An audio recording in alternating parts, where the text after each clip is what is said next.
Handa na ba ang inyong mga puso para sa isang kwentong susubok sa ating pananaw tungkol sa pag-ibig at pagpaparaya? Isang magandang araw sa inyong lahat, mga minamahal naming tagapakinig. Muli, narito ang inyong lingkod upang samahan kayo sa isang paglalakbay na puno ng aral at emosyon. Dito lamang sa inyong paboritong channel. Gaano nga ba kamahal ang halaga ng isang pamilya? Hanggang saan ang kayang ibigay ng isang babae para sa mga taong itinuturing niyang lahat-lahat sa kanya? Pero paano kung sa bawat pagbibigay mo, paubos ka na pala? Paano kung ang mismong tahanan na binuo mo mula sa iyong pawis at pangarap ay ang lugar kung saan ka pala itataboy? Halina't pakinggan natin ang kwento ni Hiraya sa kabanatang pinamagatang Ang Huling Gabi sa Villa Esperanza. 3 araw na ang nakalipas mula nang matapos ang marangyang kasal ni Carla, ang bunsong kapatid ng kanyang asawa. Pero para kay Hiraya, ang amoy ng mamahaling pabango at alak ay nanunuot pa rin sa bawat sulok ng kanilang bahay sa Villa Esperanza. Ang pagod ay tila isang kumot na bumabalot sa kanyang buong katawan mula sa batok hanggang sa mga sakong. Mag-isa niyang nililigpit ang mga huling bakas ng pagdiriwang. Pinulot niya ang isang basyong bote ng champagne mula sa ilalim ng sofa. Naalala niya ang presyo nito nang bayaran niya sa supplier. Halos katumbas na ng isang linggong grocery. Napapikit siya ng mariin. Ang sala, na dati maaliwalas, ngayon ay puno ng mga kahon ng regalo para kay Carla at sa bago nitong asawa. Mga gamit sa bahay, mamahaling kurtina, set ng mga plato. Lahat iyon. Siya ang pumili. Siya ang nagbayad. Ngunit sa lahat ng mga bisitang bumati, wala ni isang nakakaalam niyon. Sa mata ng lahat, sila ang mapagbigay na kuya at ate. Ang pamilyang Sandoval. Isinandal niya ang kanyang likod sa pader at dahan-dahang napaupo sa sahig. Ramdam niya ang bawat himaymay ng kanyang kalamnan na sumisigaw sa pagod. 3 taon. 3 taon na siyang asawa ni Lino at sa loob ng 3 taon, naging extension siya ng wallet nito, ng pamilya nito. Ang kanyang mataas na sahod bilang isang senior marketing manager ay hindi na napupunta sa sarili niyang ipon o luho, kundi sa mga pangangailangan ng kanyang mga biyenan. Narinig niya ang mga yabag pababa ng hagdan. Inayos niya ang kanyang sarili, umaasang si Lino iyon, nayayakap sa kanya at magsasabing, "Salamat, mahal, magpahinga ka na." Ngunit hindi si Lino ang kanyang nakita. "Hiraya, andyan ka lang pala. Kanina pa kita hinahanap." Ang boses ni Imelda, ang kanyang biyenan, ay kasing lamig ng marmol na sahig. Nakataas ang isang kilay nito. Ang mga daliring may bagong lacquer na pula ay may hawak na isang listahan. Walang bakas ng pasasalamat sa mukha nito. Tanging ang awtoridad ng isang taong nasanay na laging nasusunod. "Tapos na po ba kayong mag-usap ni Mama sa telepono?" Tanong ni Hiraya, pilit na ngumiti. "Oo, at mabuti na lang dahil may mga bagay pa tayong kailangang ayusin." Sagot ni Imelda, iniabot sa kanya ang papel. "Ito, mga karagdagang bayarin. Ang mobile bar, nag-overtime. May mga nabasag ding baso ang catering at ang coordinator, humihingi ng dagdag para sa excess charges. Kailangan mo itong bayaran agad. Nakakahiya sa mga supplier." Tinitigan ni Hiraya ang listahan. Ang mga numero ay tila sumasayaw sa harap ng kanyang mga mata. Halos 100,000 piso. Pakiramdam niya ay may bumara sa kanyang lalamunan. Pero, "Mama, naibigay ko na po ang lahat. Pati ang emergency fund ko, nagamit na natin para sa wedding gown ni Carla." Mahinang sabi ni Hiraya, "Wala na po talaga akong maibibigay." Tumawa si Imelda, isang tawang walang kagalakan. "Ano ka ba naman, Hiraya? Huwag kang umarteng parang kawawa. Alam nating lahat kung gaano kalaki ang sweldo mo. Isang tawag mo lang sa bangko, makakakuha ka ng loan. Huwag mong ipahiya ang pamilya Sandoval dahil lang sa kakarampot na halaga." Hindi po ito kakarampot, giit ni Hiraya, at sa unang pagkakataon, may bahid ng pagtutol sa kanyang boses. Mama, 3 taon ko na pong sinusuportahan ang halos lahat ng gastusin ninyo. Ang bahay na ito, ang bahay na ito ay pag-aari ng anak ko. Putol ni Imelda, biglang tumaas ang boses. Nakatira ka lang dito, Hiraya, at obligasyon mong tumulong. Iyon ang papel ng isang mabuting asawa. Sa wakas, bumukas ang pinto ng kanilang kwarto. Lumabas si Lino. Nakita ni Hiraya ang pag-asa. Si Lino ang kakampi niya. Si Lino ang makakaintindi.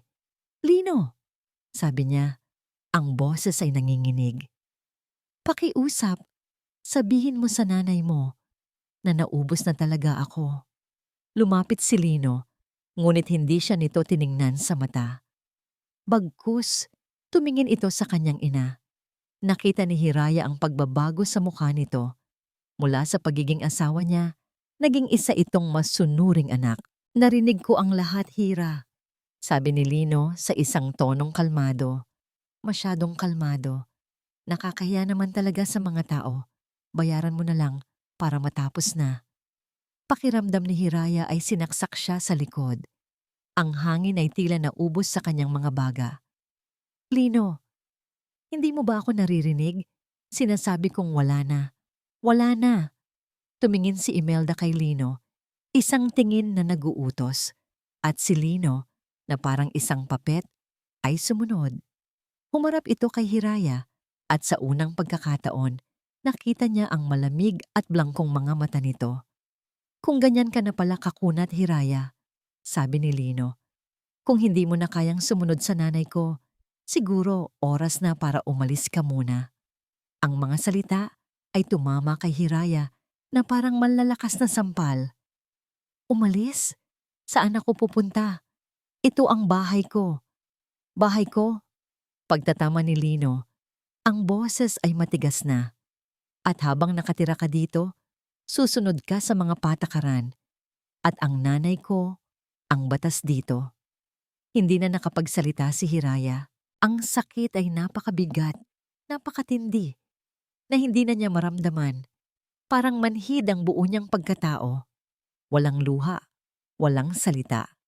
Tumalikod lang siya, umakyat sa hagdan, pumasok sa kwarto, at kinuha ang kanyang maleta. Wala nang nagtangkang pigilan siya. Pagbaba niya dala ang maleta, nakita niya si Imelda na nakangisi. Isang nganggisi ng tagumpay. Si Lino naman ay nakatalikod, nakatingin sa labas ng bintana, na parang walang nangyari. Naglakad siya palabas. Pagbukas niya ng pinto, doon nagsimulang pumatak ang ambon. Dinala niya ang kanyang maleta hanggang sa gate. At habang nakatayo roon, narinig niya ang malakas na pag-click ng trangka mula sa loob. Isinara nila ang pinto. Isinara nila ang gate. Ang ambon ay unti-unting lumakas at naging ulan.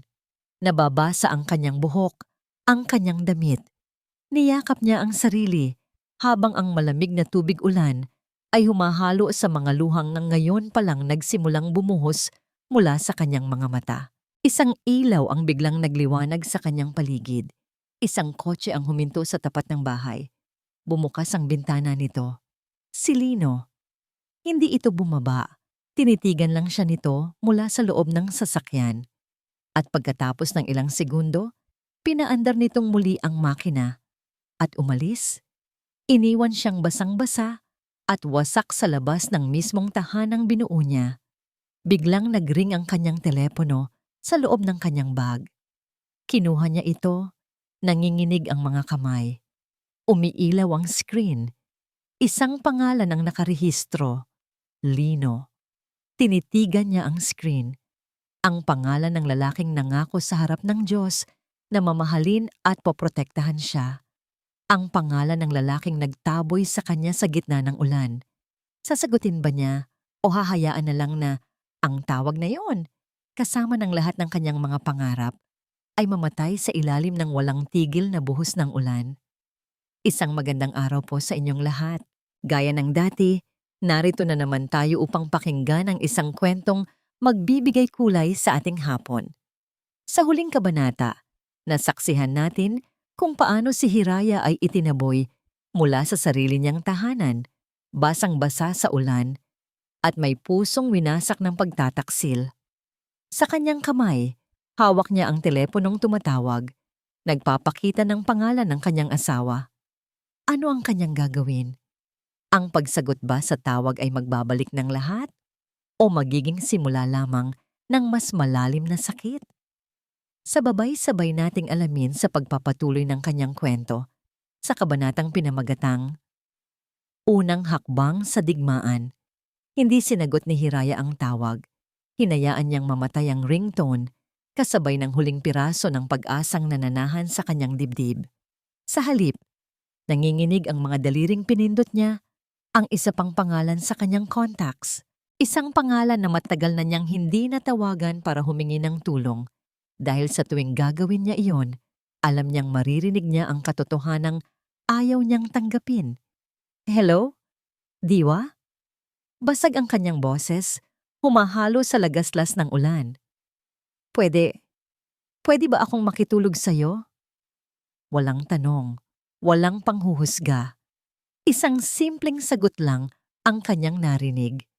Nasaan ka? Pupuntahan kita. At ngayon, nakaupo siya sa sofa sa maliit ngunit maaliwalas na apartment ng kanyang matalik na kaibigan. Nakabalot sa makapal na kumot, hawak ang isang mainit na tasa ng tsa.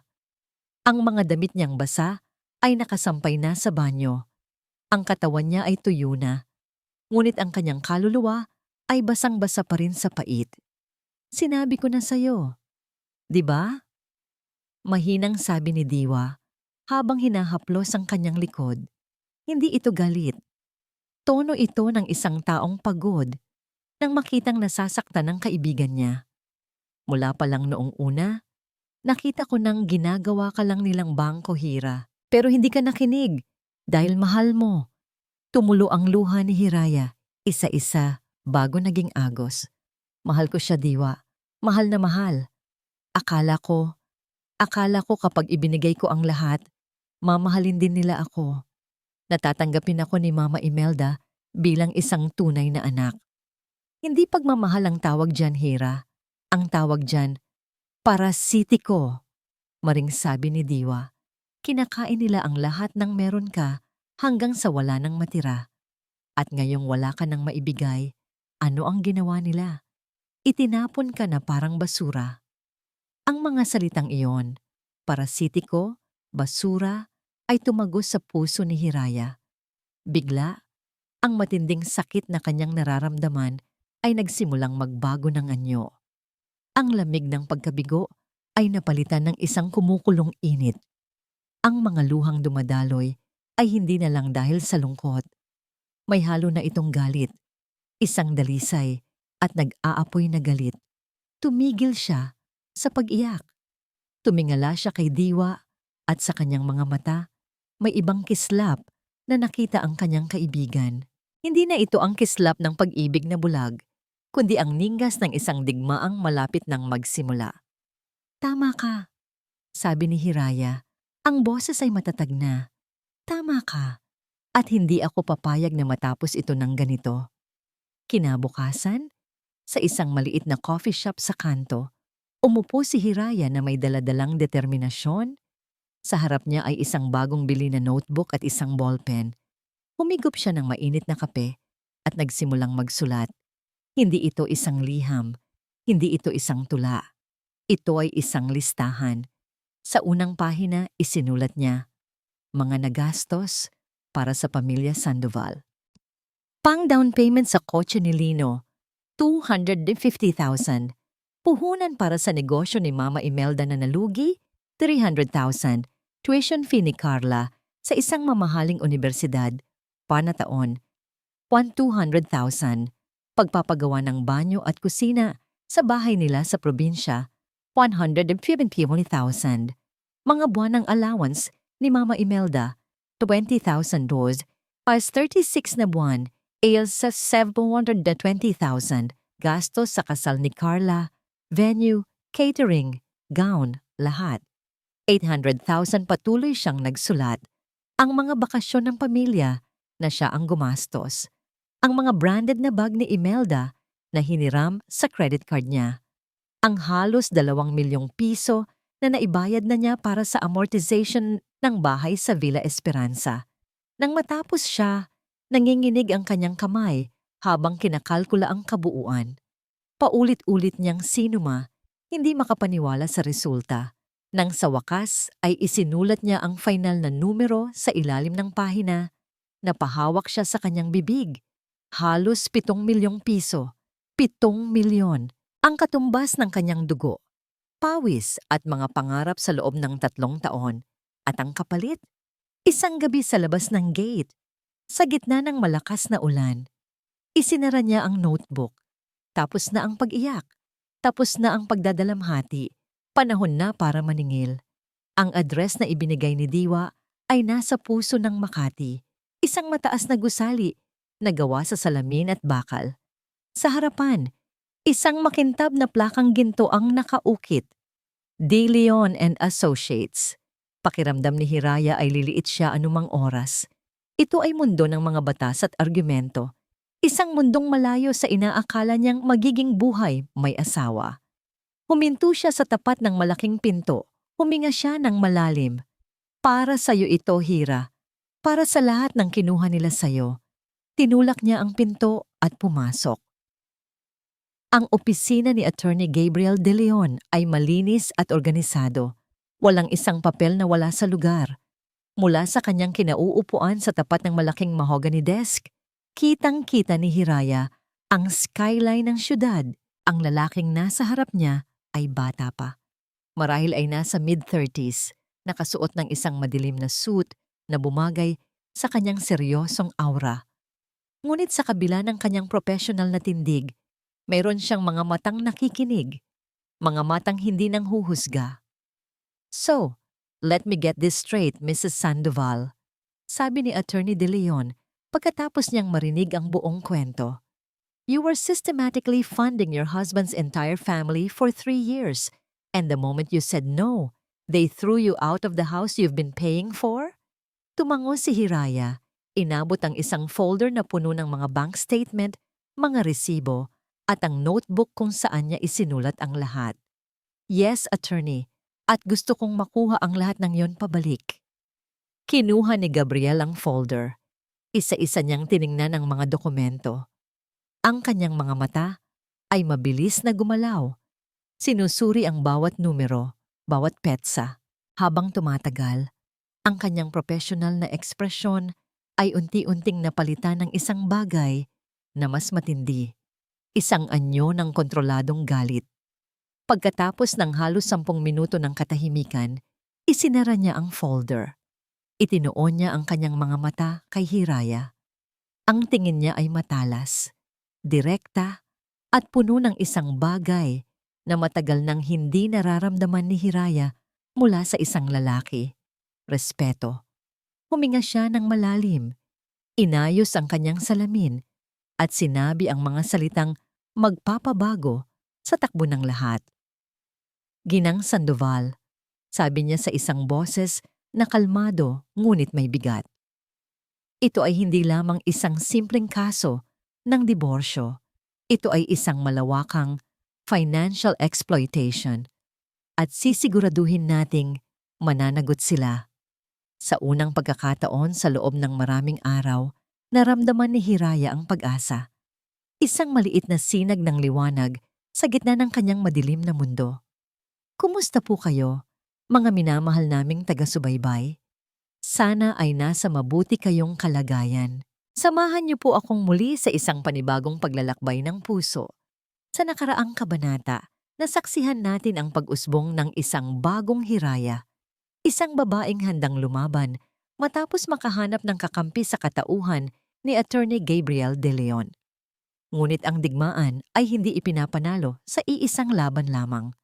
Ang pinakamalakas na kalaban ay madalas hindi ang ating mga kaaway, kundi ang sarili nating puso na minsan nang nagmahal.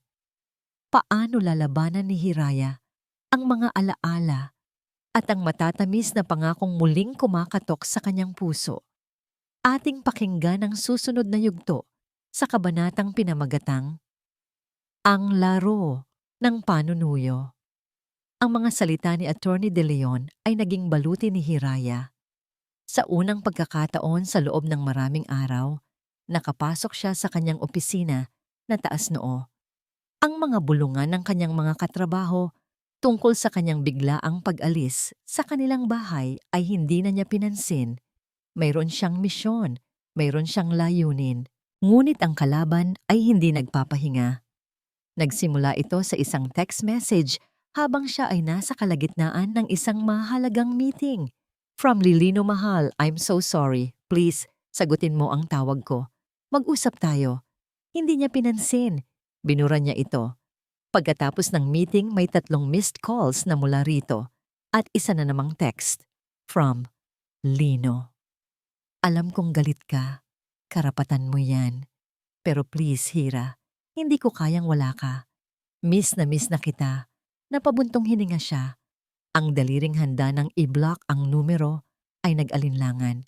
Isang bahagi sa kanya ang gustong maniwala. Ang bahaging iyon na minahal si Lino nang walang kondisyon sa loob ng 3 taon. Biglang may kumatok sa pinto ng kanyang opisina. Pumasok ang kanyang assistant. May dalang isang napakalaking buke ng mga puting rosas, ang kanyang paborito. Napasinghap ang ilang mga kasamahan niya sa labas. Ang buke ay halos kasing laki ng isang tao. Ma'am, may nagpadala po. Sabi ng kanyang assistant, halatang kinikilig.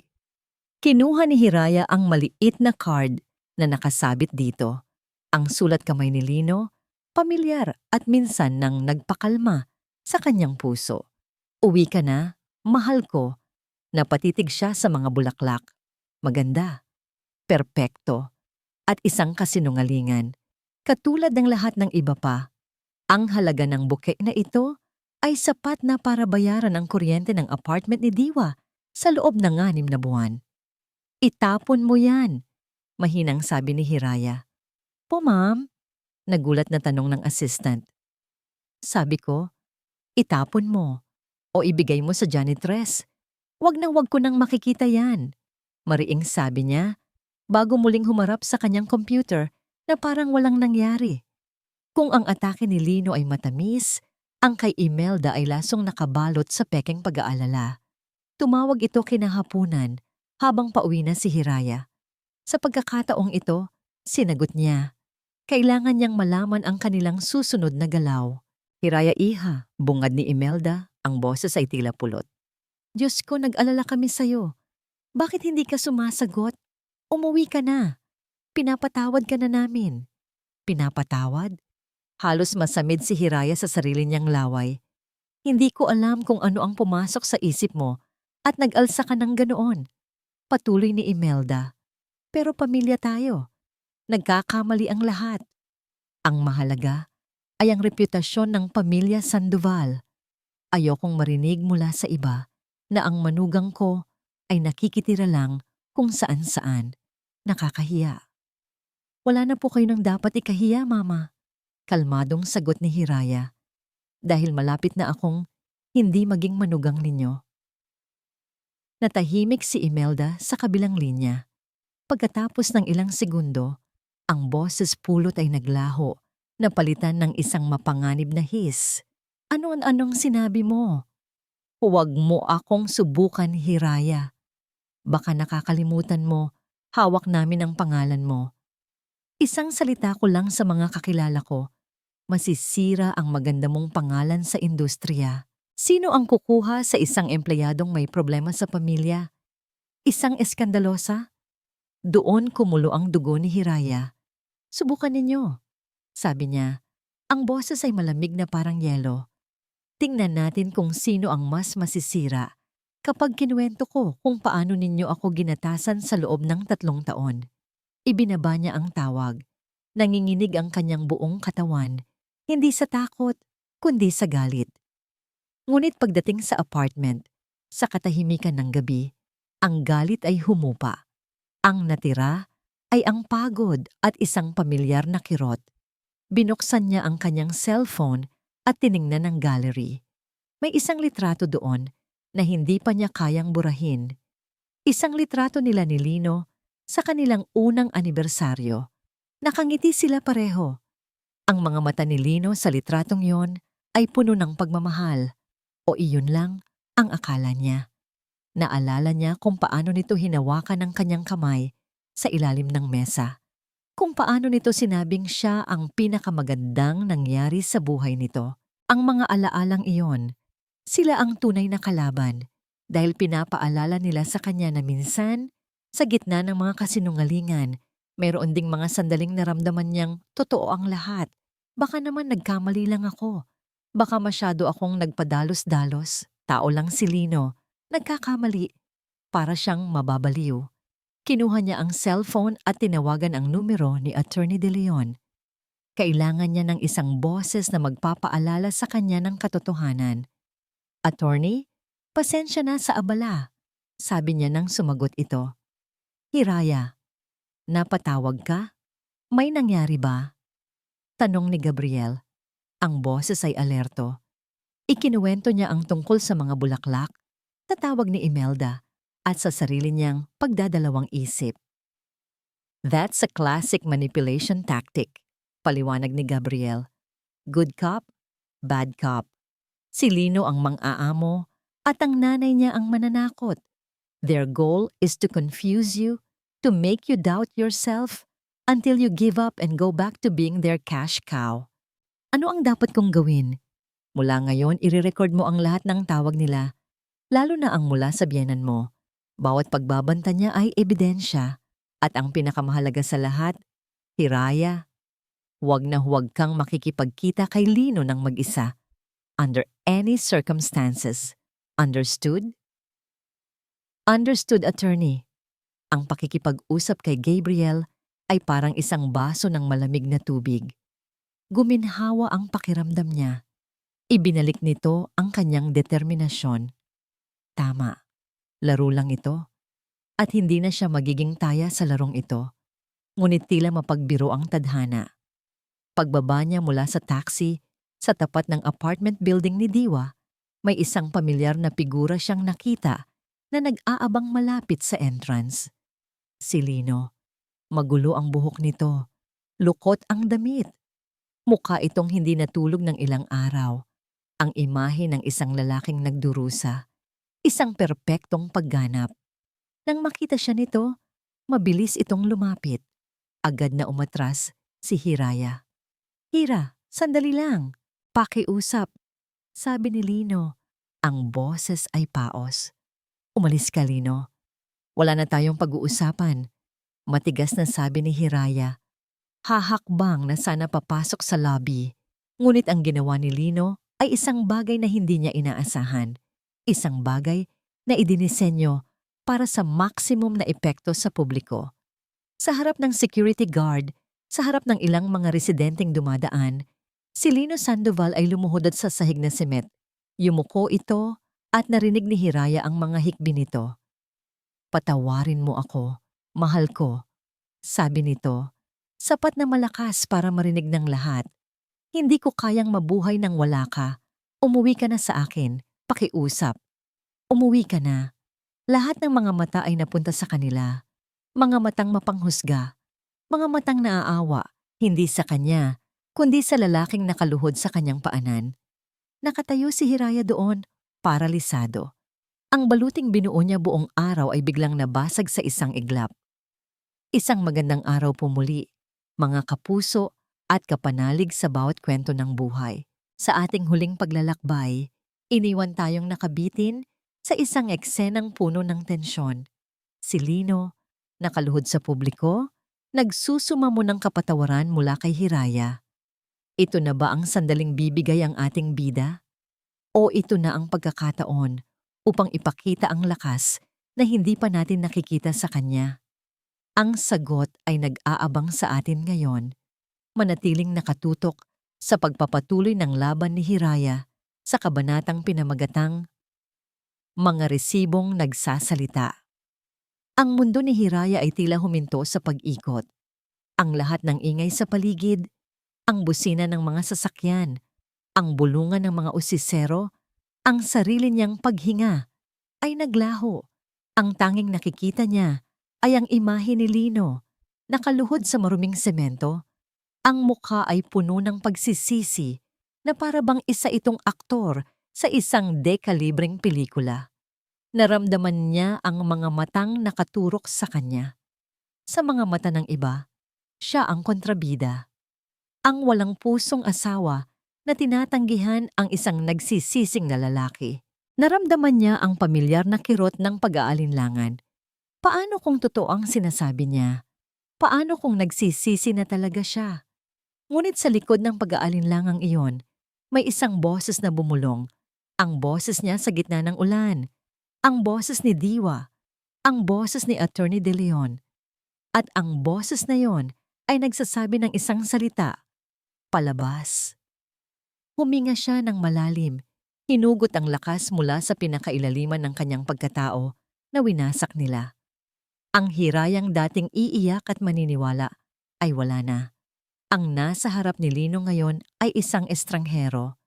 Naglakad siya palapit, hindi para tulungan itong tumayo, kundi para masigurong maririnig nito ang bawat salitang sasabihin niya. Yumuko siya ng bahagya, ang muka ay walang emosyon. Tumayo ka dyan, Lino, sabi niya. Ang boses ay kalmado, ngunit may talim na parang patalim. Nakakahiya ka. Nag-angat ng tingin si Lino. Ang mga mata ay puno ng pagkukunwaring gulat. Hey Hira, anong sinasabi mo? Ang sabi ko, tumayo ka. Ulit ni Hiraya. Tapusin mo na ang palabas na ito. Hindi na ito gumagana sa akin. Hindi siya nito pinansin at lalo pang nagdrama. Niyakap ang kanyang mga binti. Hindi ako aalis dito hanggat hindi mo ako pinapatawad. Ngunit hindi na natinag si Hiraya.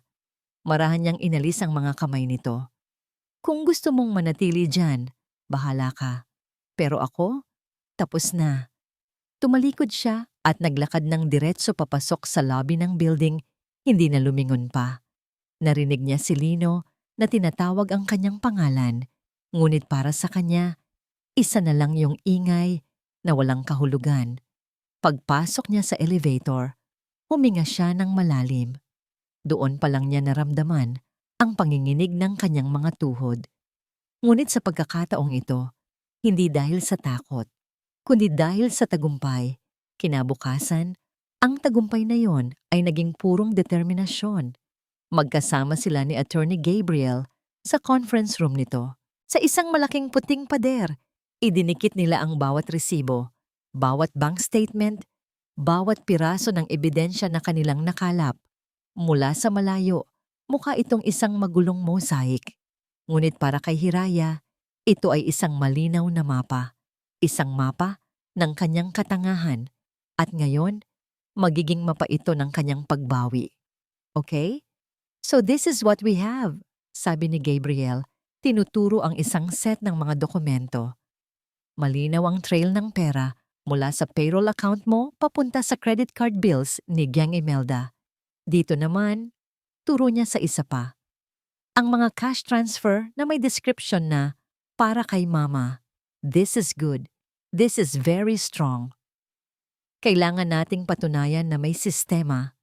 Sabi ni Hiraya, ang utak niya ay gumagana na parang isang marketing strategist na bumubuo ng kampanya. Na hindi ito simpleng tulong ng isang anak, kundi isang obligasyong ipinataw sa akin. Habang isa-isa nilang inaayos ang daan-daang piraso ng papel, may isang nahulog mula sa isang lumang sobre. Isang resibo na naiiba sa lahat. Hindi ito galing sa department store o sa bangko. Ito ay isang manipis at medyo kupas na thermal paper. Isang resibo mula sa isang hotel. Pinulot ito ni Hiraya. Azure Bay Hotel. Nakita niya ang petsa. Eksaktong 1 taon na ang nakalipas. Ang araw ng kanilang ikalawang anibersaryo. Bigla niyang naalala ang araw na yon. Umuwi si Lino mula sa isang biglaang business trip sa Batangas. Pagod na pagod daw ito. Nag-take out na lang sila ng pagkain at natulog ng maaga. Nalungkot siya noon, pero inintindi niya. Tinitigan niyang muli ang resibo. Deluxe suite with ocean view. Anniversary package for 2. At ang halaga ay halos katumbas ng isang buwang sahod ng isang minimum wage earner. May problema ba, Hiraya? Tanong ni Gabriel. Napansin ang kanyang pananahimik. Itong resibo. Sabi niya, ipinakita ito sa abogado. Anniversary namin ito. Pero ang sabi niya sa akin, may business trip siya. Mag-isa lang daw siya. Kinuha ni Gabriel ang resibo at tiningnan. Good for 2 persons ang nakalagay. Baka naman kasama niya ang kliyente niya? Tumango si Hiraya, pero may isang bagay sa kanyang isip na hindi mapakali. Isang bagay na hindi tama. Siguro nga. Ngunit kinagabihan, sa apartment ni Diwa, hindi siya mapakali. Ang pangalan ng hotel, Azure Bay, ay paulit-ulit na tumatakbo sa kanyang isipan. Dala ng isang impulsong hindi niya maintindihan, binuksan niya ang kanyang laptop at hinanap ang social media page ng hotel. Nag-scroll siya sa mga larawan, sa mga post ng mga bisitang nagtag sa lugar. Inilagay niya ang petsa ng kanilang anibersaryo sa search bar. Lumabas ang daan-daang litrato. Mga pamilyang nagbabakasyon, mga magkasintahang nagdiriwang. Halos sumuko na siya, iniisip na para siyang tangang naghahanap ng multo. At doon, nakita niya ito. Isang post mula sa isang babaeng hindi niya kilala. Celine, nakatayo ito sa isang balkonahe. Sa likod niya ay ang paglubog ng araw sa dagat. Ang eksaktong tanawin mula sa Deluxe Suite with Ocean View. Ang caption, Best Anniversary Ever. Thanks for the surprise, my love. Ang petsa ng post, ang araw ng anibersaryo nila ni Lino. Naramdaman ni Hiraya ang panlalamig ng kanyang buong katawan. Hindi. Baka nagkataon lang. Baka ibang anniversary. Pinindot niya ang profile ni Celine. Public ito. Puno ng mga litrato ng isang magandang babae na may marangyang pamumuhay. At sa litratong yon sa hotel, may kasama siya. Hindi kita ang mukha ng lalaki. Dahil ito ang kumukuha ng litrato. Ngunit ang isang braso nito ay nakaakbay sa kanya sa isa pang selfie na kuha sa salamin. Nanginginig ang kamay ni Hiraya habang zino-zoom in ang litrato. Hindi ang mukha ng lalaki ang nakita niya. Hindi ang katawan nito, kundi ang kamay nito. Nakapatong sa balikat ni Celine at sa pulsuhan ng kamay na yon ay nakasuot ang isang relos. Isang silver na relos na may itim na leather strap. Ang relos na personal niyang pinili. Ang regalo niya kay Lino noong huling kaarawan nito. Ang relos na isinangla pa niya ang isa niyang alahas para lang mabili. Binitiwan ni Hiraya ang laptop na parang napapaso. Kumalampag ito sa maliit na mesa. Napatakip siya sa kanyang bibig, pinipigilan ng isang sigaw na gustong kumawala mula sa kaibuturan ng kanyang kaluluwa. Nawala ang lahat ng tunog sa paligid. Ang tanging naririnig niya ay ang malakas at mabilis na dagundong ng sarili niyang puso na parang isang kabayong gustong tumakas mula sa kanyang dibdib. Ang business trip, ang pagod, ang Azure Bay Hotel, ang anniversary package for 2, ang petsa, ang relos, lahat. Lahat ay nagdugtong-dugtong sa isang napakasakit, napakalinaw, at hindi matatawarang katotohanan. Hindi siya pagod galing sa trabaho. Masaya siya. Masaya siya. Kasama ang ibang babae, sa mismong araw na dapat ay ipinagdiriwang nila ang kanilang pagmamahalan. Ang lahat ng pag-intindi niya, ang lahat ng pag-aalala niya, lahat iyon ay kalokohan. Pinagmukha siyang tanga. Ang sakit na naramdaman niya noong gabing pinalayas siya ay tila kagatlang ng langgam kumpara dito. Ito ay iba. Ito ay mas malalim dahil hindi lang pera ang ninakaw sa kanya. Ninakaw din ang kanyang mga alaala. Ang paniniwalang kahit minsan ay minahal siya nito ng totoo. Ang mga luhang pumatak mula sa kanyang mga mata ay hindi na mainit. Malamig ito, parang lason na dumadaloy sa kanyang pisngi. Ang bawat patak ay sumisimbolo sa bawat kasinungalingan, sa bawat peking ng ngiti, sa bawat yakap na walang laman. Ngunit pagkatapos ng ilang sandali ng pagluluksa sa pag-ibig na akala niya ay totoo, pinunasan niya ang kanyang mga luha. Ang sakit sa kanyang muka ay dahan-dahang napalitan ng isang bagay na mas nakakatakot, isang kalmadong galit. Wala ng pag-aalinlangan, wala ng paano kung, wala ng pag-asa na baka sakaling magbago pa siya. Hindi ito pagkakamali. Ito ay isang plano, isang mahaba at kalkuladong panloloko. Kinuha niya ang kanyang cellphone mula sa mesa. Ang kanyang mga daliri ay hindi na nanginginig. Matatag na ang mga ito. Hindi niya tinawagan si Diwa para umiyak. Hindi niya tiningnan ang litrato nila ni Lino para magdalamhati. Dinial niya ang numero ng kanyang abogado. Nang sumagot si Attorney De Leon sa ikalawang ring, ang boses ni Hiraya ay hindi na basag o nag-aalinlangan.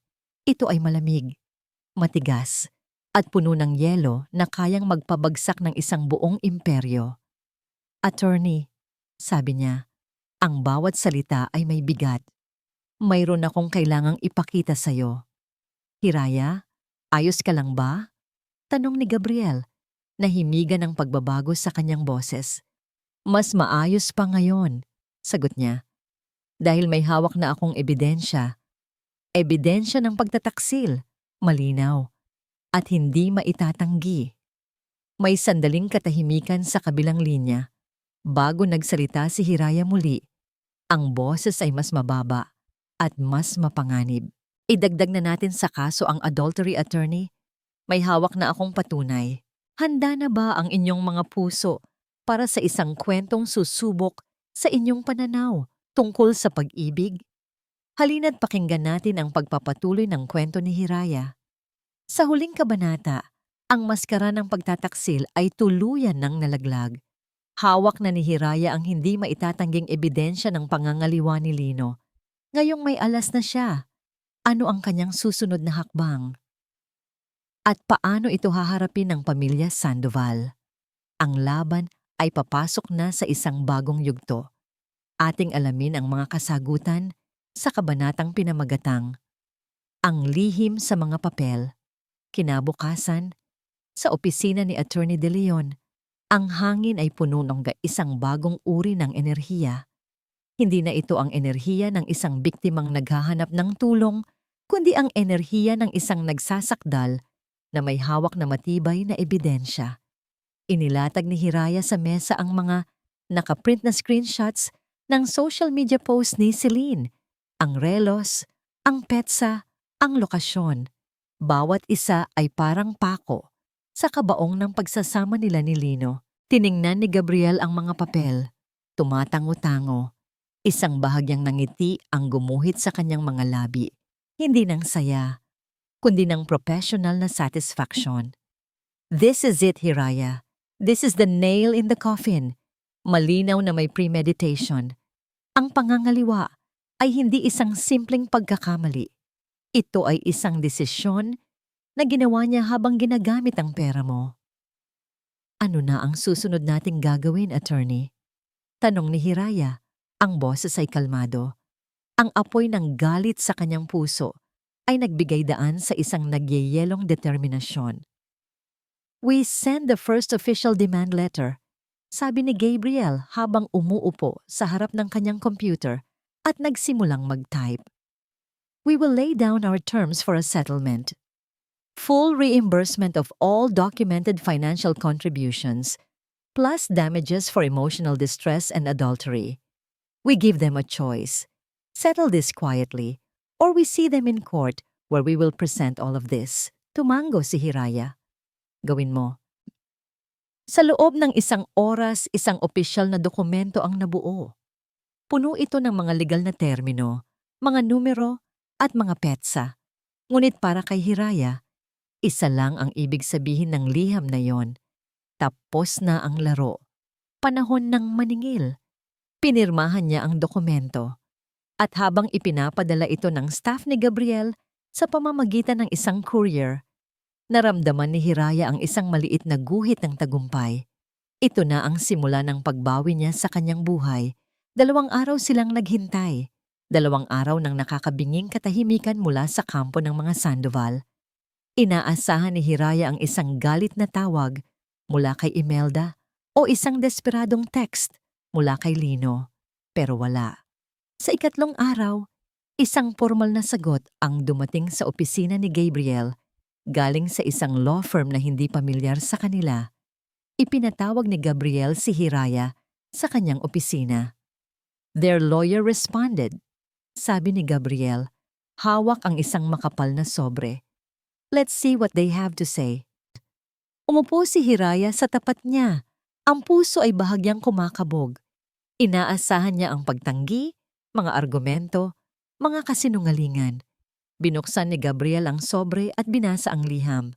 Sa simula, kumunot ang kanyang noo na tila naguguluhan. Ano ang sabi, attorney?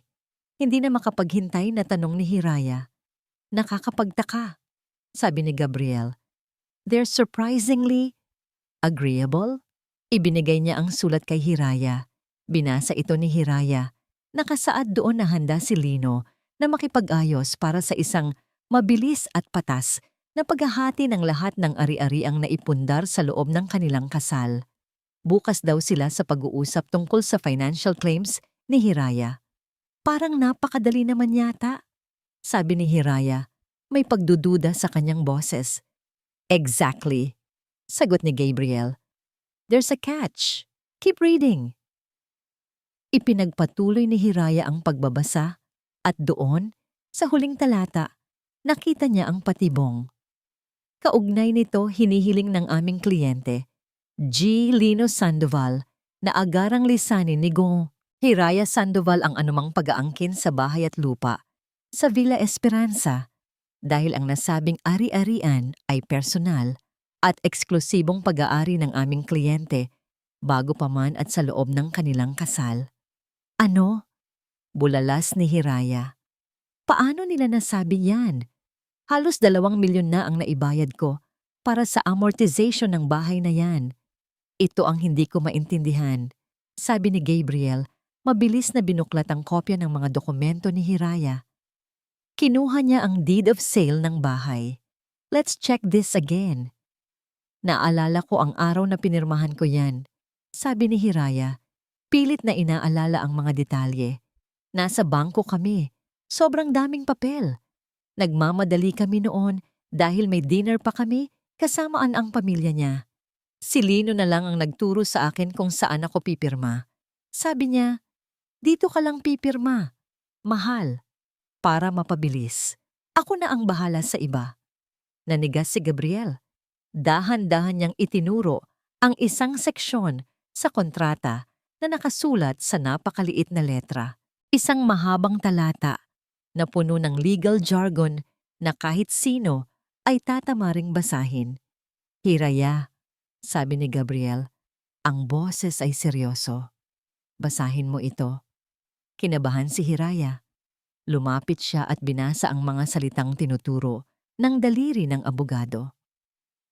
The party of the second part, Hiraya Lazaro, hereby agrees to act as the primary guarantor and payer of the aforementioned housing loan and in doing so, willingly waives all rights to co-ownership of the said property, which shall remain under the sole and exclusive name of the party of the first part, Lino Sandoval. Paulit-ulit na binasa ni Hiraya ang mga salita. Umaasang baka nagkamali lang siya ng intindi. Guarantor and payor. Waives all rights to co-ownership. Sole and exclusive name of Lino Sandoval. Ang mga salita ay parang mga sundang na tumusok sa kanyang puso. Ang ibig sabihin, siya ang tagabayad. Siya ang mananagot sa utang. Ngunit sa mata ng batas, ang bahay ay hindi kanya. Kahit 1%, kahit isang hollow block. Tumingala siya kay Gabriel. Ang kanyang mga mata ay nanlalaki sa isang katotohanang mas masakit pa sa pangangaliwa. Ang lahat ng pagod niya sa pagtatrabaho, ang lahat ng pangarap niya para sa bahay na yon, ang kulay ng pintura, ang hardin na gusto niyang itayo, ang kwarto para sa magiging anak nila. Lahat ng iyon ay para sa bahay ni Lino, hindi sa bahay nila. Napaupo siya sa silya, nawalan ng lakas. Ang buong kwento ay biglang nagbago. Hindi ito isang simpleng kaso ng pag-aabuso sa pananalapi na nagsimula sa loob ng kasal. Ito ay isang planadong panloloko, isang scam. Mula pa sa pinakaumpisa, ginamit nila ang pag-ibig niya, ang tiwala niya, para gawin siyang tagabayad sa isang pangarap na hindi kailanman magiging kanya. Gumuho ang lahat ng natitirang lakas ni Hiraya. Ang kalmadong galit, ang determinasyon, lahat ay natunaw at naging purong sakit at pagkawasak. Napahagulhol siya. Isang iyak na nanggagaling sa pinakailaliman ng isang pusong paulit-ulit na dinurog. Inutakan nila ako, Gabo. Sabi niya sa gitna ng kanyang mga hikbi. Ang boses ay basag na basag. Mula sa simula, plano na nila ang lahat. Isang magandang araw po sa inyong lahat. Muli, narito na naman tayo upang pakinggan ang isang kwentong magpapaantig sa ating mga puso. Sa huling kabanata, isang lihim mula sa mga papel ang sumira sa lahat ng natitirang pag-asa ni Hiraya. Ang bahay na pinagpaguran niya ay hindi pala kailanman magiging kanya. Ang buong pagsasama nila ay isang malaking panloloko mula sa simula. Ngayong gumuho na ang lahat ng kanyang pinaglalaban, saan pa siya huhugot ng lakas? O ito na ba ang katapusan ng kanyang laban? Samahan natin si Hiraya sa kanyang pinakamadilim na sandali sa kabanatang pinamagatang. Ang pinakamadilim na sandali. Ang pag-iyak sa opisina ni Gabriel ay ang huling pagkakataon na nagpakita ng emosyon si Hiraya. Pagka-uwi niya sa apartment ni Diwa, para siyang naging isang multo. Isang katawan na gumagalaw, humihinga, ngunit walang laman. Wala ng galit, wala ng determinasyon. Ang natira na lamang ay isang malawak at nagyayelong kawalan. Hindi siya nagsalita, hindi siya kumain. Naupo lang siya sa isang sulok ng sala, sa dilim, habang ang mga ilaw ng syudad sa labas ay tila mga bituing napakalayo at imposibleng maabot. Sa kanyang isipan, paulit-ulit na umalingaw-ngaw ang mga boses. Ang boses ni Imelda, nakatira ka lang dito, Hiraya. Ang boses ni Lino, nung pinipirmahan niya ang kontrata. Dito ka lang pipirma, mahal. Ako na ang bahala sa iba. At ang sarili niyang boses, isang mahinang bulong ng katotohanan. Tanga. Sobrang tanga. Isang tanga na naniwalang mabibili ng pera ang pagmamahal. Isang tanga na nagtiwala ng buong buo. Isang tanga na nagpagod at nagpuyat para sa isang pangarap na pag-aari pala ng iba. Ang 7 milyong piso ay hindi lang pera. Iyon ang halaga ng kanyang katangahan. Nagring ang kanyang telepono sa ibabaw ng mesa. Umiilaw ang screen. Attorney Gabriel. Hinayaan niya itong magring hanggang sa mamatay. Tumawag itong muli. At muli. Sa ika-4 na tawag, tumayo si Hiraya. Dahan-dahan siyang lumapit sa mesa, kinuha ang telepono at walang anumang emosyon na ibinato ito sa pader. Ang tunog ng nabasag na screen at mga plastik na pyesa ay umalingaw-ngaw sa tahimik na apartment. Pagkatapos ay katahimikan ulit. Napaupo siya sa sahig, niyakap ang kanyang mga tuhod. Mas mabuti ng ganito. Walang tatawag, walang manggugulo, walang magpapaalala sa kanya ng laban na talo na siya bago pa man magsimula. Naalala niya ang mga sakripisyo niya, ngunit ngayon, ang mga ito ay hindi na alaala ng pagmamahal, kundi mga monumento ng kanyang kamangmangan. Naalala niya ang gabi na nag-overtime siya hanggang 3:00 ng madaling araw para matapos ang isang proyekto, para lang maibigay ang bonus niya kay Carla para sa field trip nito sa Europe. Naalala niya ang pagkakataong inalok siya ng promotion na mga ngahulugang kailangan niyang lumipat sa Cebu. Tinanggihan niya ito dahil ayaw niyang malayo kay Lino. Ang lalaking noong mga panahong iyon ay nasa Batangas kasama ang kanyang kabit. Naalala niya ang bawat salamat, mahal. Ang bawat you're the best, Hira. Ang bawat yakap at halik. Lahat ng yun ngayon ay may lasa ng lason.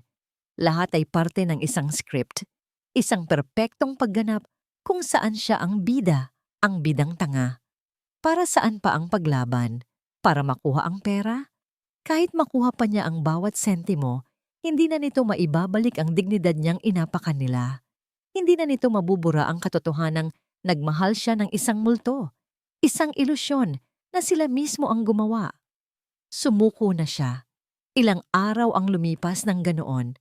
Papasok siya sa trabaho na parang robot. Uuwi sa apartment para maupo sa dilim. Si Diwa, sa sobrang pag-aalala, ay pinipilit siyang kumain, ngunit tila panis ang lahat sa kanyang panlasa. Isang hapon, habang naglalakad siya sa hallway ng opisina, bigla siyang nakaramdam ng matinding pagkahilo. Ang paningin niya ay umikot. Ang sahig ay tila gumalaw. Napakapit siya sa pader para hindi matumba. "Ma'am Hira, okay lang po kayo?" Tanong ng isa niyang staff. Inaalalayan siya. "Oo," sabi niya, pilit nang ngumingiti. "Pagod lang siguro. Pwede bang makahingi ng tubig?" Nang makainom, medyo guminhawa ang pakiramdam niya. Ngunit pag-upo niya sa kanyang silya, isang malakas na pagduduwal ang biglang sumalakay sa kanya. Nagmamadali siyang tumakbo papunta sa banyo. Walang lumabas. Ngunit ang pakiramdam ay nanatili. Isang pagbaliktad ng sikmura na hindi dahil sa pagkain. Inisip niya, baka dahil ito sa stress, sa hindi pagkain ng maayos. Ngunit habang nakatingin siya sa kanyang sarili, sa salamin, maputla, may maiitim na bilog sa ilalim ng mga mata, may isang bagay na pumasok sa kanyang isipan. Kailan nga ba ako huling? Hindi niya matandaan. Pag-uwi niya, ang unang ginawa niya ay tingnan ang kalendaryo sa kanyang lumang cellphone. Ang cellphone na ginagamit niya bago pa man ito sirain ni Lino. Binuksan niya ang period tracker app. Napatigil ang kanyang paghinga. 2 linggo. 2 linggo na siyang delayed.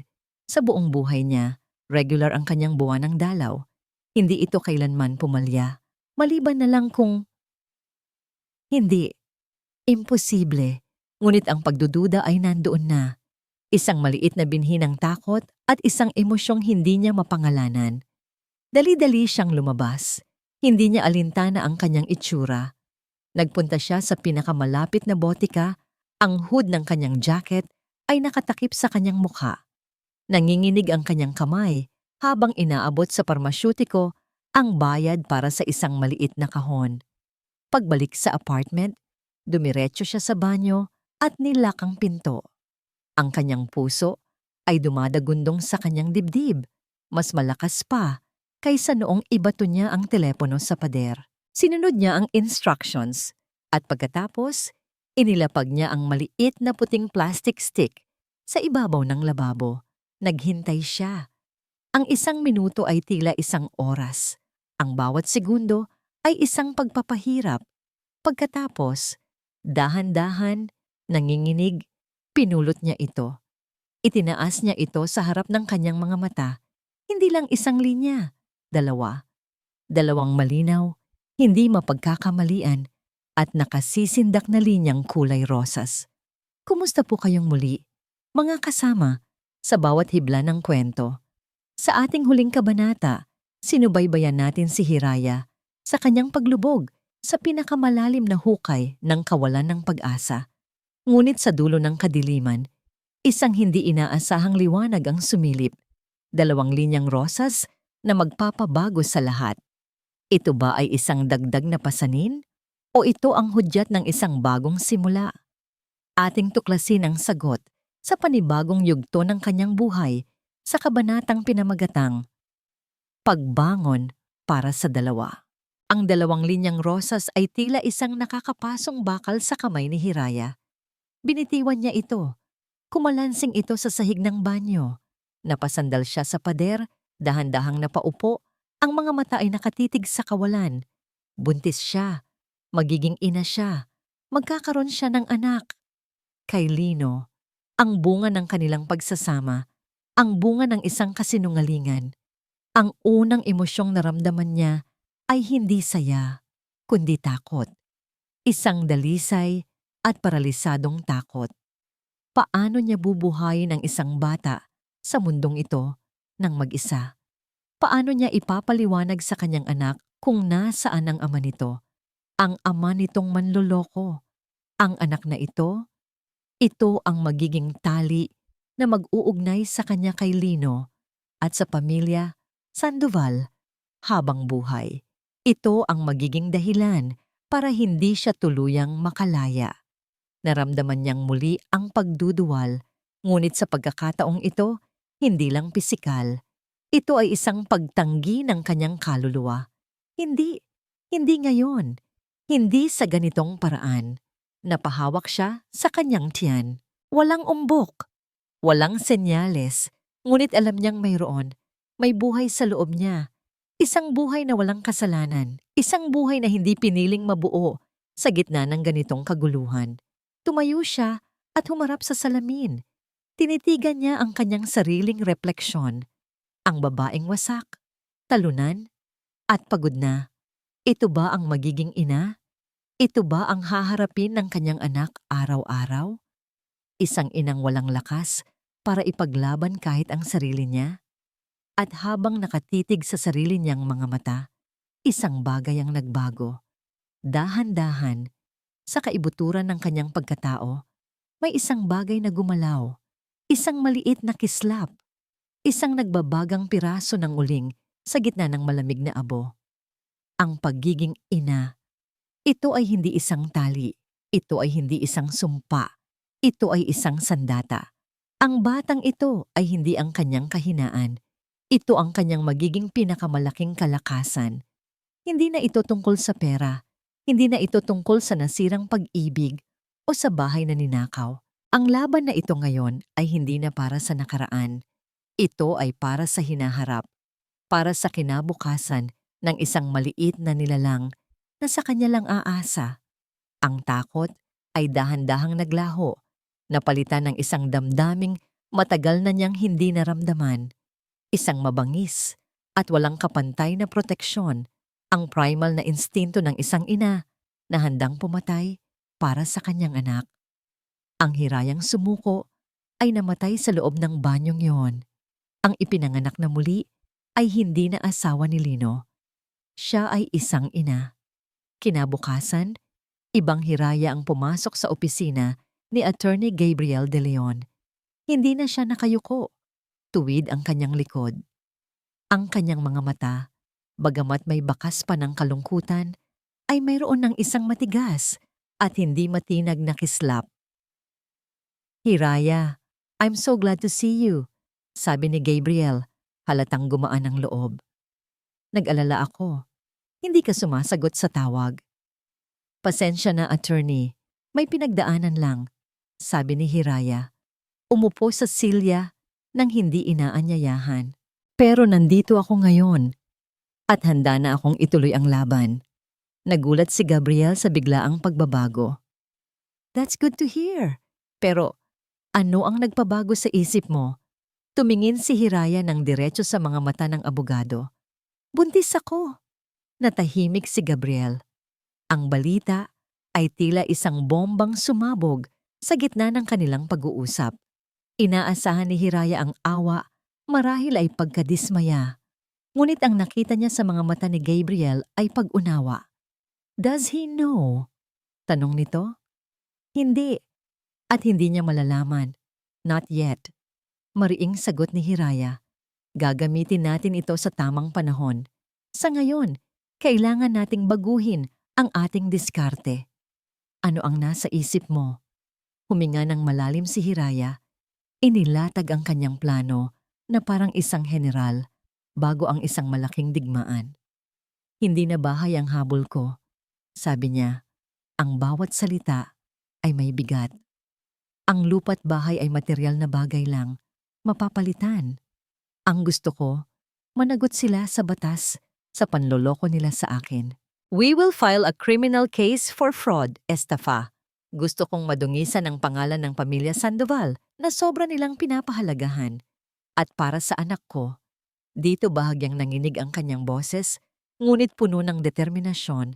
"Kailangan kong bawiin ang lahat ng kinuha nila bawat sentimo, para masiguro ko ang kinabukasan niya, isang kinabukasan na malayo sa kanila.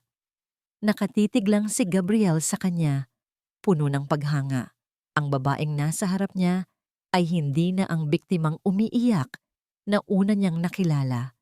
Isa na itong mandirigma. A criminal case is harder to prove, Hiraya. It will be a long and dirty fight. Babala niya. I know, sagot ni Hiraya. And I'm ready. Gaano man kahaba, gaano man karumi. Tumayo si Gabriel, lumapit sa bintana at tumingin sa labas. Pagkatapos ng ilang sandali, humarap siyang muli kay Hiraya. Okay, sabi niya. We'll do it your way. We will fight. But we need more than just bank statements. We need a witness. Someone who can attest to their malicious intent from the beginning. Saan tayo hahanap ng ganoon? Tanong ni Hiraya. Isang bahagyang mapangiti ang sumilay sa labi ni Gabriel. I already have someone in mind. The real estate broker who handled your sale. Nag-resign siya sa kumpanya niya isang buwan. Isang buwan matapos maklose ang deal ninyo. Masyadong biglaan, masyadong kahina-hinala. I think he knows something at oras na para alamin natin kung ano yon. Isang magandang araw sa ating lahat, mga kasama sa bawat pagsubok at tagumpay ng buhay. Sa huling kabanata, isang bagong Hiraya ang ating nakilala, isang ina na handang harapin ang lahat para sa kinabukasan ng kanyang anak. Ang kanilang bagong estratehiya, hanapin ang tanging taong makapagpapatunay sa kasakiman ng pamilya Sandoval. Ngunit paano kung ang taong ito ay takot magsalita? Paano mo hihikayatin ang isang taong duwag na manindigan para sa tama? Ito ang ating aalamin sa pagpapatuloy ng kwento sa kabanatang pinamagatang. Ang testigo. Malamig ang mga kamay ni Hiraya habang nakaupo siya sa passenger seat ng kotse ni Gabriel. Papunta sila sa isang maliit na kapihan sa labas ng syudad, isang lugar na malayo sa mga matang mapanghusga. Doon nila kakausapin si G. Roldan, ang real estate broker na humawak sa pagbili ng bahay sa Villa Esperanza. Handa ka ba? Tanong ni Gabriel, hindi inaalis ang tingin sa daan. Kinakabahan, pag-amin ni Hiraya. Paano kung ayaw niyang magsalita? Paano kung kakampi pa rin siya sa kanila? May pamilya si G. Roldan, Hiraya, 2 anak na babae. Sabi ni Gabriel, alam kong may takot siya, lalo na't ang impluwensya ng mga Sandoval ay hindi biro. Pero alam ko ring may konsensya siya. Kailangan lang nating kumatok doon. Humawak si Hiraya sa kanyang tiyan, isang kilos, na naging natural na sa kanya sa mga nakalipas na araw. Para sa'yo ito, anak. Ang kapihan ay halos walang tao. Sa isang sulok, nakaupo ang isang lalaking nasa mga 40 anyos, payat, at hindi mapakali. Panay ang lingon nito sa paligid, ang mga daliri ay pinaglalaruan ng isang baso ng tubig. Ito si G. Roldan. Mukha siyang isang hayop na nasukol. Pagkakita nito sa kanila, lalo itong hindi mapalagay. Attorney De Leon, bati nito, hindi makatingin ng diretso. G. Roldan, salamat sa pagdating. Sabi ni Gabriel, umupo sila ni Hiraya sa tapat nito. Ito si Hiraya Sandoval, ang kliyente ko.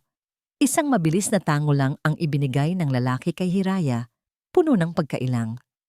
Diretsahan na, G. Roldan, simula ni Gabriel. Alam namin ang nangyari sa pagpirma ng kontrata ng bahay sa Villa Esperanza. Alam naming may anomalya. Kailangan namin ang tulong mo para lumabas ang katotohanan. Agad na umiling si G. Roldan. Ang pawis ay nagsimulang mamuo sa kanyang noo. Wala akong alam dyan, attorney. Lahat ng ginawa ko ay legal. Ayon sa proseso. Kung may problema man, wala akong kinalaman dyan. Ang kanyang mga salita ay mabilis, na parang isang litanyang memoryado. Nakahanap na kami ng ebidensya ng malawakang panloloko. G. Roldan, mariing sabi ni Gabriel. Kapag umabot ito sa korte, at napatunayang may kinalaman ka, maaari kang madawit. Obstruction of justice, accomplice to fraud, masisira ang lisensya mo. Baka makulong ka pa. Ngunit sa halip na matakot, mas lalong nagpanik ang lalaki.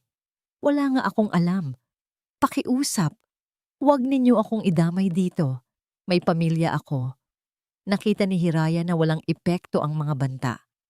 Ang takot ng lalaki ay mas malaki kaysa sa takot nito sa batas. Dito na siya pumasok.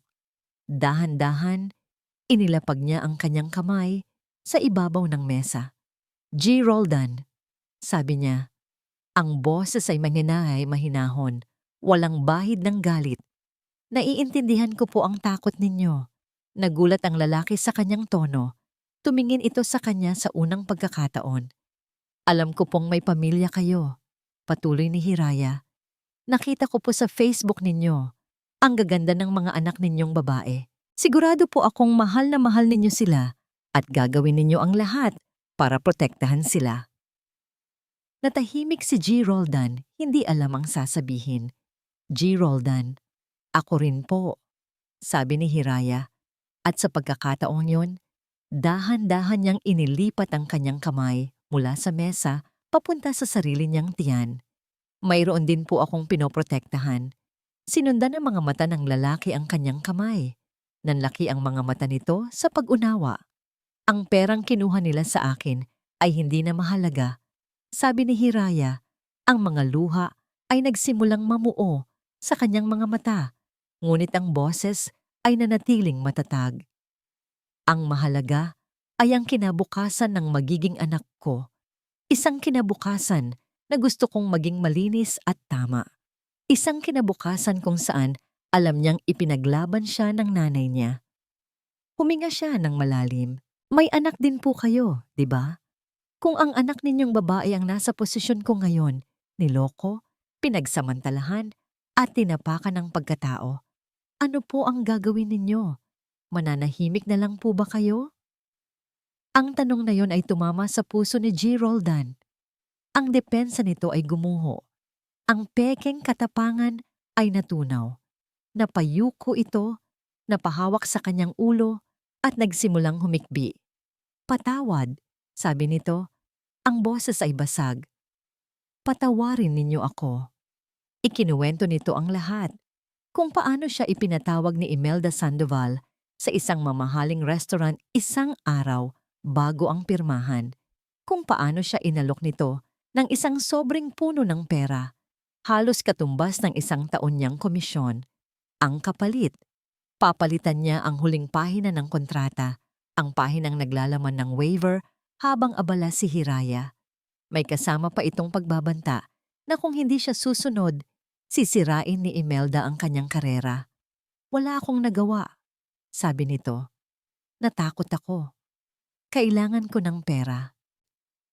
Tutulungan ka naming protektahan, G. Roldan, sabi ni Gabriel. Ang kailangan lang namin ay ang testimonya mo. Tumango ang lalaki. Ngunit mayroon pa siyang idinagdag. Pero hindi lang yan ang maibibigay ko. Kumuha siya ng isang maliit na USB flash drive mula sa kanyang bulsa at inilapag ito sa mesa. Hindi ako tanga, attorney. Sabi ni G. Roldan, pinupunasan ng kanyang mga luha. Alam kong delikado ang mga taong yon. Bago ako pumasok sa restaurant na yon, binuksan ko ang voice recorder sa cellphone ko para protektahan ang sarili ko. Ang buong pag-uusap namin ni Jing Imelda, nandyan sa loob niyan. Napatingin si Hiraya at Gabriel sa isa't isa. Hindi makapaniwala. Ito ang kanilang alas, ang ebidensyang hindi matatawaran. Ang boses mismo ng demonyo na umaamin sa kanyang krimen. Pagkatapos ng pulong, habang pabalik na sila sa kotse, ibang Hiraya na ang naglalakad. Gumaan ang kanyang pakiramdam na parang isang malaking tinik ang nabunot mula sa kanyang dibdib. Sa unang pagkakataon, nakita niya ng malinaw ang dulo ng madilim na lagusan na ito. May liwanag na naghihintay. Salamat, attorney, sabi niya kay Gabriel nang makasakay sila. Salamat sa pagtitiwala sa akin. Huwag kang magpasalamat sa akin, sagot ni Gabriel. Isang bihirang nawang ngiti ang sumilay sa kanyang muka habang hawak ang USB. Pasalamatan mo ang iyong sarili. Ang katatagan mo ang nagpanalo sa araw na ito, Hiraya. Ang pagiging ina mo. Nang mga sandaling iyon, naramdaman ni Hiraya ang respeto. Hindi dahil sa pera niya o sa posisyon niya, kundi dahil sa kung sino siya. Isang babaeng lumalaban. Pagdating nila sa opisina, agad nilang isinaksak ang USB sa laptop ni Gabriel. Pinindot niya ang play.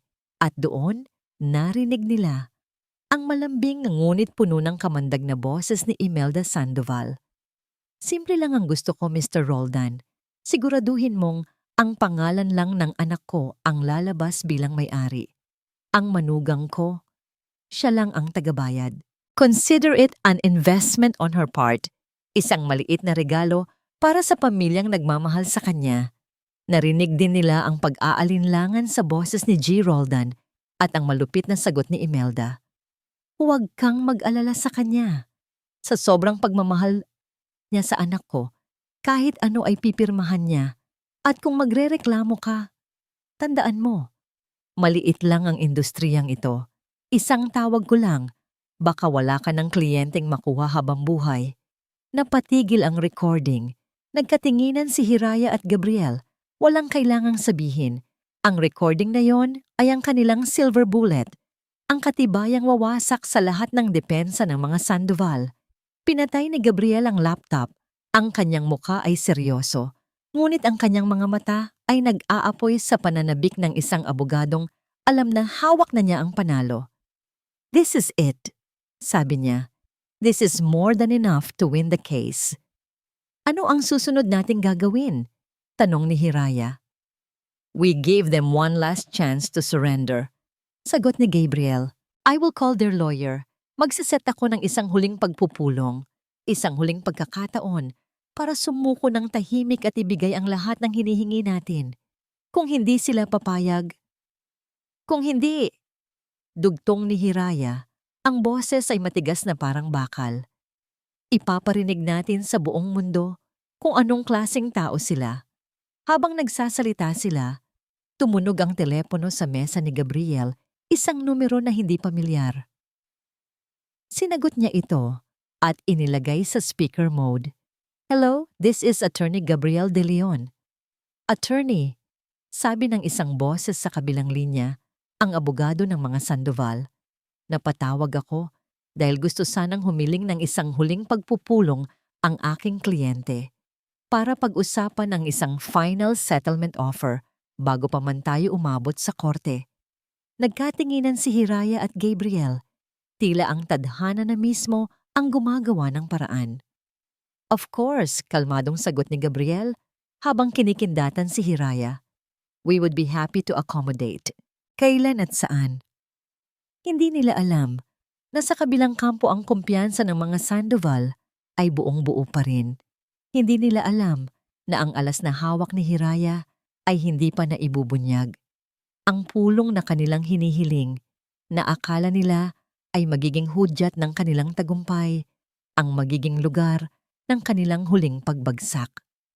May mga pagkakataong ang pag-ibig ay isang palaisipan. Ngayong araw, sabay-sabay nating bubuksan ang isang kwentong puno ng lihim at misteryo. Sa huling kabanata, hawak na ni Hiraya ang sandatang wawasak sa pamilya Sandoval, ang voice recording ng pag-amin ni Imelda. Sa kabilang dako, ang mga Sandoval, sa kanilang pagiging kampante, ang siyang nag-alok ng isang huling paghaharap. Ang entablado ay nakahanda na. Ang mga tauhan ay naroroon. At ang katotohanan ay malapit ng sumabog. Huwag na nating patagalin pa. Pakinggan natin ang pinakaaabangang yugto sa kabanatang pinamagatang Ang Huling Paghaharap. Ang conference room sa opisina ni Gabriel De Leon ay malamig at tahimik. Nakaupo si Hiraya sa isang dulo ng mahabang mesa, katabi ang kanyang abogado. Kalmado ang kanyang itsura, ngunit sa ilalim ng mesa, ang kanyang mga kamay ay magkahawak ng mahigpit sa ibabaw ng kanyang tiyan. Ito ang kanyang pinagmumulan ng lakas. Nang bumukas ang pinto, pumasok ang dalawang taong minsan niyang tinuring na pamilya. Si Imelda Sandoval ay nakasuot ng isang mamahaling pulang bestida. Ang kanyang mukha ay puno ng pagmamataas na tila siya ang nagmamay-ari ng buong gusali. Sa likod niya si Lino, nakayuko, ang anino ng kanyang ina. Ang kanilang abogado ay sumunod. May dalang isang itim na briefcase. Umupo sila sa kabilang dulo ng mesa. Ang distansya sa pagitan nila ay hindi lang pisikal. Ito ay isang malawak na bangin ng pagtataksil at kasinungalingan. "Magandang hapon," sabi ng abogado ng mga Sandoval. Binubuksan ang kanyang briefcase. "Gaya ng napag-usapan, narito kami para mag-alok ng isang final settlement para maiwasan na ang gulo ng paglilitis." Tumingin si Imelda kay Hiraya, isang ngangiting mapangasar ang gumuhit sa kanyang mga labi na may matingkad na lipstick. "Hiraya, iha, we are being generous. Alam naming mahirap ang sitwasyon mo ngayon. Kaya naman handa kaming magbigay ng, sabihin na nating, pabaon." Inilapag ng kanilang abogado ang isang tseke sa ibabaw ng mesa at itinulak ito papunta sa gitna. 500,000 piso. Cash. In exchange for dropping all your baseless claims and for a peaceful annulment. 500,000 piso. Ang halaga ng wedding gown ni Carla. Ang halaga ng isang party. Ito ang presyo na inilagay nila sa kanyang dignidad. Hindi kumibo si Hiraya. Tumingin lang siya sa tseke pagkatapos ay tumingin kay Lino. Naghahanap ng kahit anong bakas ng kahihiyan, ngunit wala. Ang mga mata ni Lino ay nakatingin sa mesa sa kahit saang direksyon, maliban sa kanya. "Masyado kayong mapagbigay," sarkastikong sabi ni Gabriel. "Ngunit sa kasamaang palad, tatanggihan namin ang inyong alok." Tumawa si Imelda. "At bakit? Sa tingin ninyo may laban kayo? Hawak namin ang titulo ng bahay. Ang kaso ng adultery. He said, she said lang yan. Mahirap patunayan."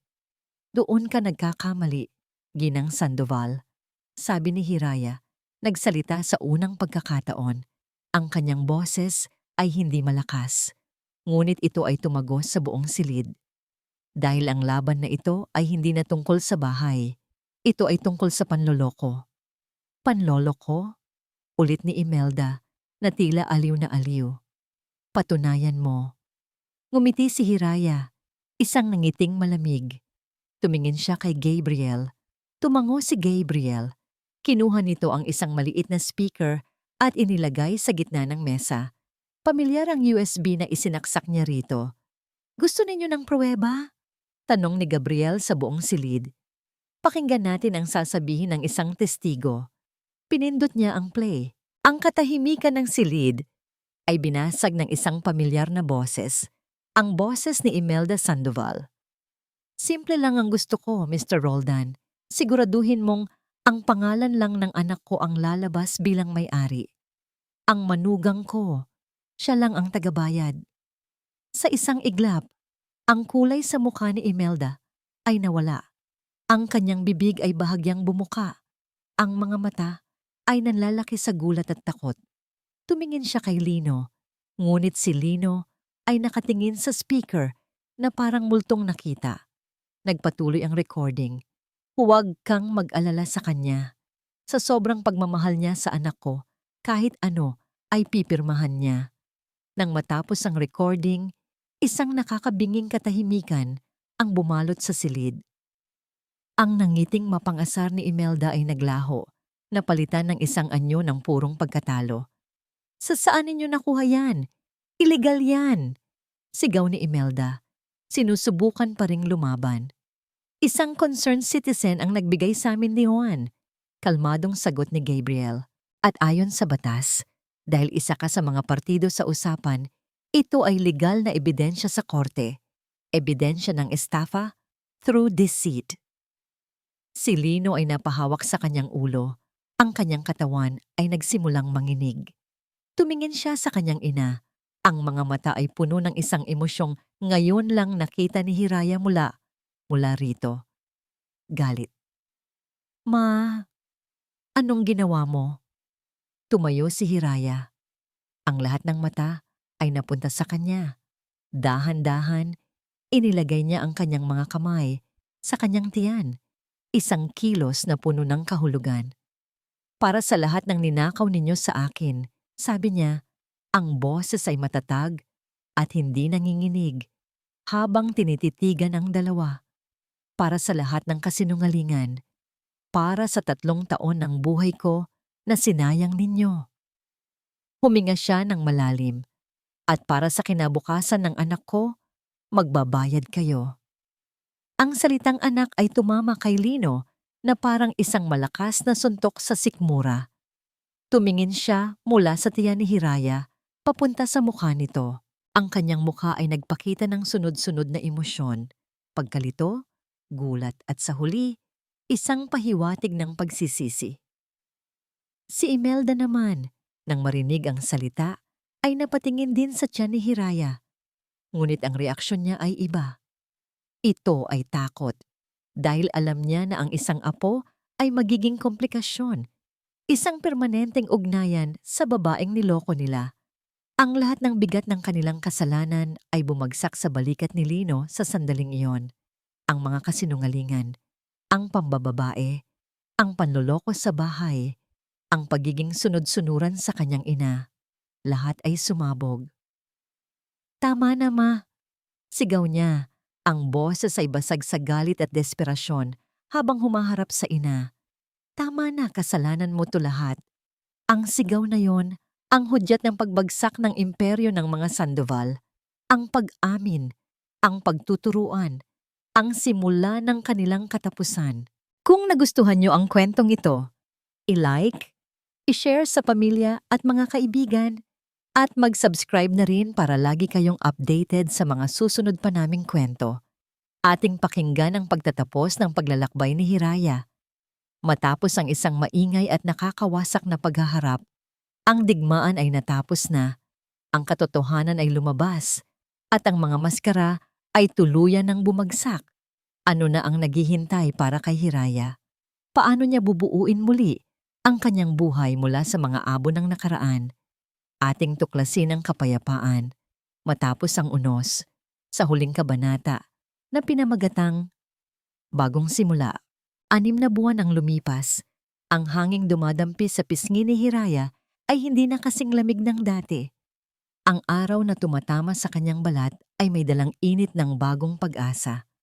Nakatayo siya sa balkonahe ng kanyang bagong apartment, hawak ang isang tasa ng maligamgam na gatas habang pinagmamasdan ang paglubog ng araw sa siyudad ng paraiso. Ang kanyang tiyan ay malaki na at bilog, isang magandang paalala ng bagong buhay na malapit nang dumating. Ang kaso ay hindi na umabot sa korte.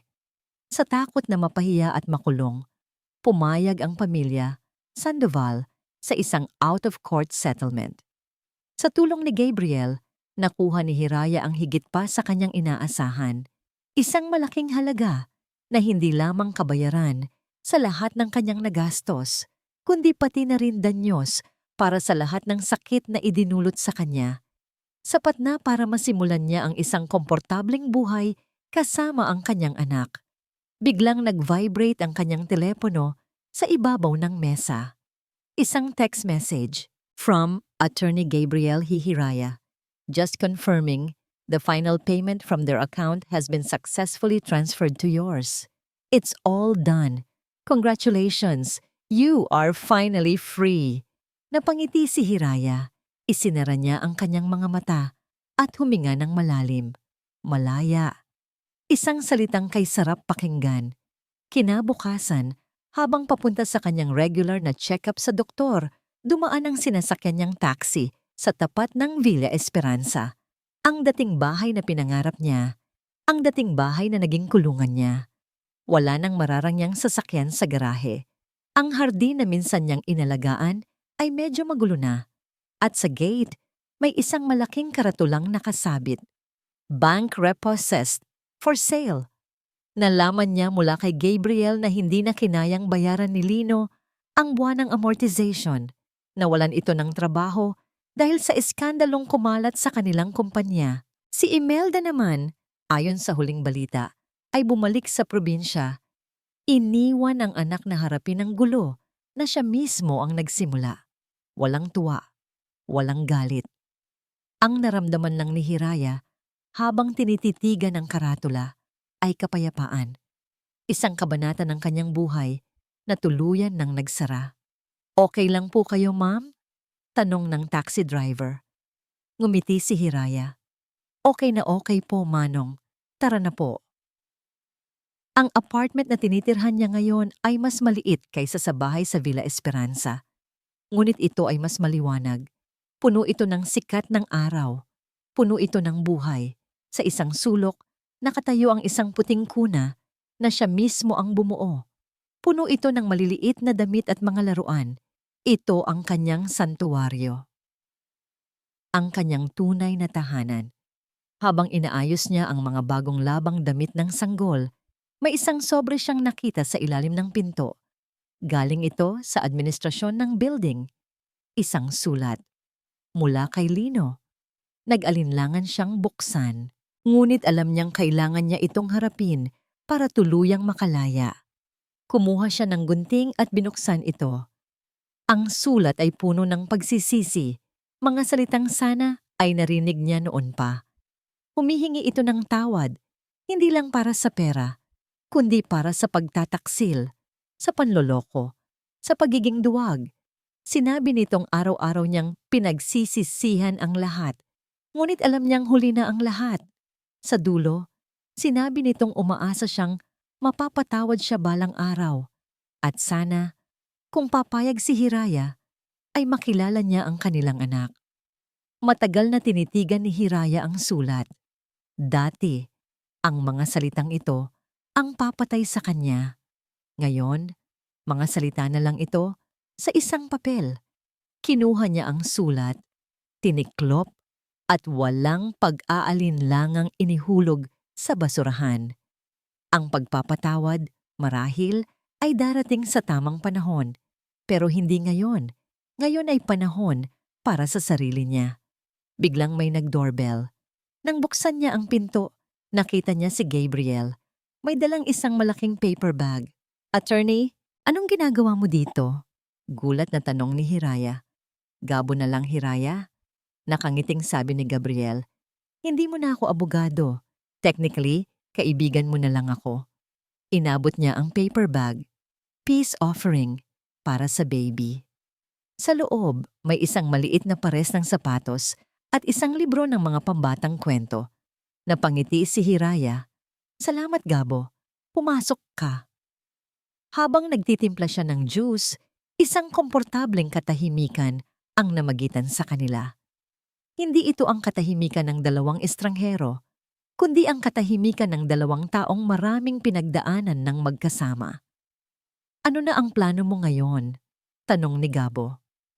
Sumandal si Hiraya sa may counter. Hinahaplos ang kanyang tiyan. "Sa ngayon, ito muna ang plano ko, ang maging isang ina. Pagkatapos, siguro, babalik ako sa trabaho o baka magtayo ng sarili kong maliit na negosyo. Maraming posibilidad." "That's great," sabi ni Gabo. Ang mga mata ay puno ng sinserong paghanga. "You deserve all the happiness in the world, Hiraya." Nag-abot sila ng baso. At sa sandaling iyon, sa gitna ng sikat ng araw sa kanyang maliit na tahanan, kasama ang isang tunay na kaibigan at dala-dala ang kanyang pinakamalaking pangarap sa kanyang sinapupunan, naramdaman ni Hiraya ang isang bagay na mas mahalaga pa sa 7 milyon. Naramdaman niya ang tunay na kahulugan ng kanyang pangalan, Hiraya. Ang bunga ng kanyang mga pag-asa at pangarap. Nahanap na niya ito, hindi sa ibang tao, kundi sa loob ng kanyang sarili. At dito po nagtatapos ang kwento ni Hiraya. Isang kwentong nagturo sa atin na ang tunay na halaga ng isang tao ay hindi nasusukat sa kung ano ang kaya niyang ibigay, kundi sa kakayahan niyang tumayo at ipaglaban ang kanyang sarili. Ang pagpapatawad ay mahalaga, ngunit mas mahalaga ang pagpapatawad sa sarili at ang pagbibigay ng pagkakataong magsimulang muli. Maraming salamat po sa inyong walang sawang pagsubaybay at pakikinig. Ang inyong mga puso at tainga ang nagbibigay buhay sa aming munting channel. Kung mayroon kayong mga saloobin o aral na napulot mula sa kwentong ito, huwag po kayong mag-atubiling i-comment sa ibaba. Anong klaseng kwento naman ang gusto ninyong marinig sa susunod?